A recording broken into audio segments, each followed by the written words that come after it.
मनमोहन पुणी रिपीट हेबे ना नुआ चेहरा को दायित्व जुलाई 8 रे राज्य बीजेपी को मिलिबो नुआ मुखिया राज्य बीजेपी सभापति निर्वाचन पाई प्रक्रिया आरंभ 6 तारिख रे प्रकाश पाइबो विज्ञप्ति 7 तारिख रे हेबो नामांकन पत्र दाखल 8 तारिख रे भोट एवं फलाफल घोषणा करा जिवो एने सूचना दैछंती राज्य निर्वाचन अधिकारी प्रताप षडंगी जुलाई 1 तारिख रे राज्य बीजेपी सभापति निर्वाचन हेबार थिला किंतु पूरी दଳାचକटा घटना पाई निर्वाचन स्थगित रहितला एबे पुणी आरंभ होईछि निर्वाचन पाई प्रक्रिया।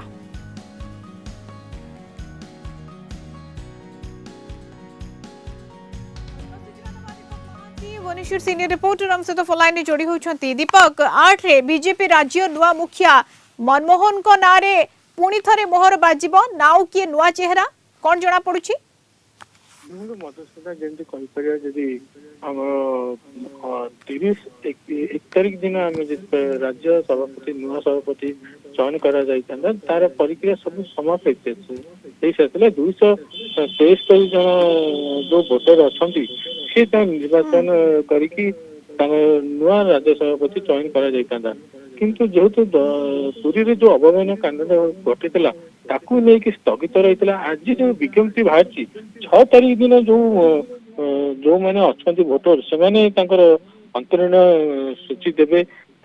जो भोट देवे तार भोट दे सारा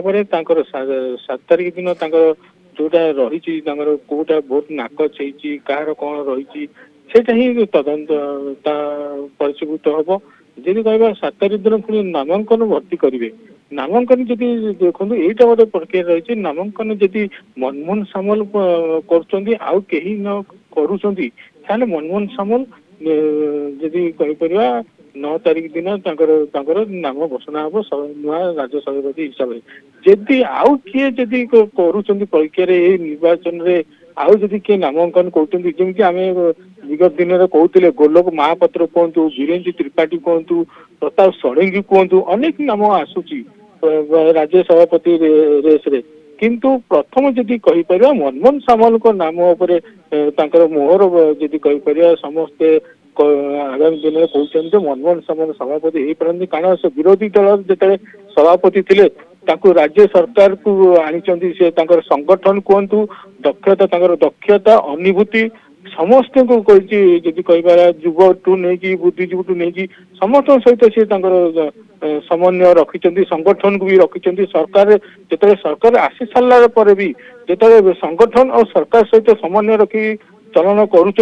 कौटि ना कौटि मनमोहन सामल को नाम आगे रही जदि कहवा जदि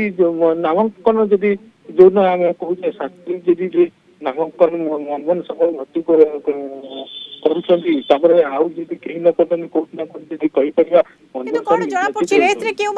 सात तारीख गोटे स्पष्ट चित्र सामना को आसो जो नामांकन पत्र दाखल हो 8 तारीख भोट अच्छी फलाफल घोषणा हो 8 तारीख पूरा क्लीयर पिक्चर सामना को आसो किंतु ता पूर्व कौन आलोचना चर्चा चली दीपक जे मनमोहन परे आउ क्यों माने रेस रे रहउछंती क्यों माने नामांकन भरी पारंती ना निर्द्वंद्व निर्वाचित हेबे मनमोहन जा श्रृंखलित दल बीजेपी सब बेले कहि आसुची तेणु कौन कह जाई पारे वर्तमान चर्चा आलोचना कौन या नहीं देखो बीजेपी गोटे राष्ट्र दल जो प्रथम थर कहवा ओडिशा से सरकार विगत दिन जो विरोधी दल थे मनमोहन सामल तांकर नेतृत्व में जदि सरकार करिछि कोठी ना कोठी समस्त नेतृवृंद कहतु कर्मकर्ता कहतु तल स्तर में समस्त कर्मकर्ता अनेकन जे मनमोहन सामल जेहेतु सभापति थे नाम आगे रही जदि बाद दिया गोलोक महापात्र नाम आसूची वीरेन्द्र त्रिपाठी नाम आसूची प्रताप षडंगी नाम आसूची अनेक नाम आसूची जो माने संगठन और सरकार को केमि समन्वय नहीं कि आगामी दिन को बीजेपी जमी आगु को बढ़ कारण 5 वर्ष तो सरकार रहे कि तारमेल जो समन्वय जो कर्मकर्ता कहतु सरकार सहित कहतु से संगठन को लेकिन जी आगु को बढ़ तार ना ही चर्चा रही प्रथम जब कह आगे कहती मनमोहन सामल ना आगे कहती कह अनेक गोलोक महापात्र नाम आसूची से सब संगठन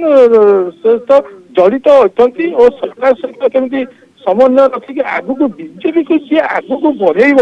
ଏଇ 5 ବର୍ଷ ପରେ ଯୋଉ ସରକାର ଅଛି ତାକୁ ଆଉ କେମିତି ଆଗକୁ ବଢେଇବ ବିଜେପି କୁ ଆଉ ଯିଏ ତଳମୂଳ ଆଉ ଯିଏ ମଜବୁତ କରିବ ସେଇ ଯୋଉ ନେତା ରହିଛି ତାକୁ କେମିତି ସଂଗଠନ ରଖିବେ ତାର ହିଁ ମୁଖ୍ୟ ଲକ୍ଷ୍ୟ ରହିଛି। ଯଦି କହିବା ବିଜେପି ଯଦି କହିବା ରାଷ୍ଟ୍ର ଦେଖନ୍ତୁ ଏଇଟା ରାଷ୍ଟ୍ର ଦଳ ଯେହେତୁ ସେଇଟା ତ ରାଷ୍ଟ୍ରରେ ହିଁ ନିର୍ମାଣ କରିବେ କିନ୍ତୁ ଲୋକ ଓଡିଶାର କେମିତି ବିଜେପି ଆଗକୁ ଯୋଉ ନେତୃବୃନ୍ଦ ଯୋଉମାନେ ଅଛନ୍ତି ସେମାନେ କେମିତି ଆଗକୁ ବଢିବେ ସମନ୍ୱୟ ରଖିକି ସମସ୍ତଙ୍କ ରହିଛି ସେଇଟା ହିଁ କହିବା ମନମୋହନ ସାମଲ ଆଗରେ ରହୁଛି। बिल्कुल दल किभଳି भाबरे आगको बढ़िबो समन्वय रक्षा करी हेबो श्रृंखलित